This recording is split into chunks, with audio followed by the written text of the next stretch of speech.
Let's be honest, nobody really likes to move. It's stressful, it's overwhelming, and it's emotional. Even more so if you have kids. So how do you make sure the transition goes smoothly? Well, in today's video, I'll go over 4 tips on how to make the transition into a new home easier with kids.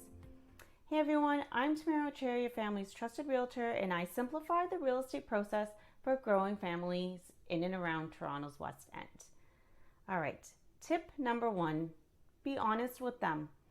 I believe that it's so important to be honest and upfront with our kids, even when they're young. Sit them down and explain the reason for the move and what they can expect during the next few weeks and months. If you haven't bought the house yet, ask them what they'd like in a new house or a new neighborhood. If you've already bought the house, then show them some photos of it and tell them some exciting facts about the neighborhood, like some local festivals that are coming up. Tip number 2, introduce them to the new house early. If possible, have your kids go through the home before moving in. Walk them through, have them suggest where certain things could go, have them plan out their bedrooms, what color do they want to paint it, where is their bed gonna go.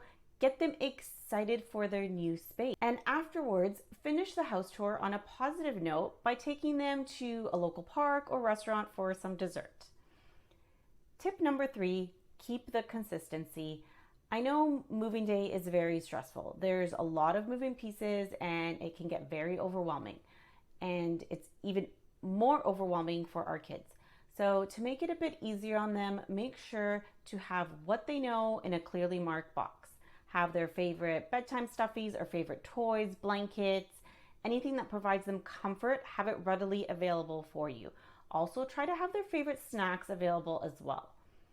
Tip number 4, support their emotions. It's inevitable. Moving brings out some big emotions, even for adults. And as hard as it might be, it's so important that we try to be patient with our kids. The younger ones may be going through some tantrums and may be more defiant, while the older kids may become a bit moody or withdrawn. It's important that we allow them to feel these feelings and tell them that you understand why they're upset and that you're there to support them. And they should eventually start to come around. And since you've watched my video this far, I have a little bonus tip for you.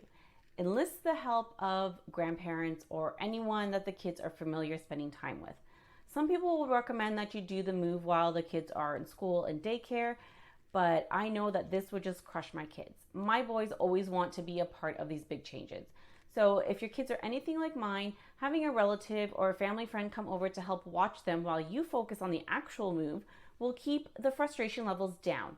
You won't have whiny kids pestering you while you're trying to focus on all the logistical things of moving, and the kids won't get bored or annoyed because no one's paying attention to them.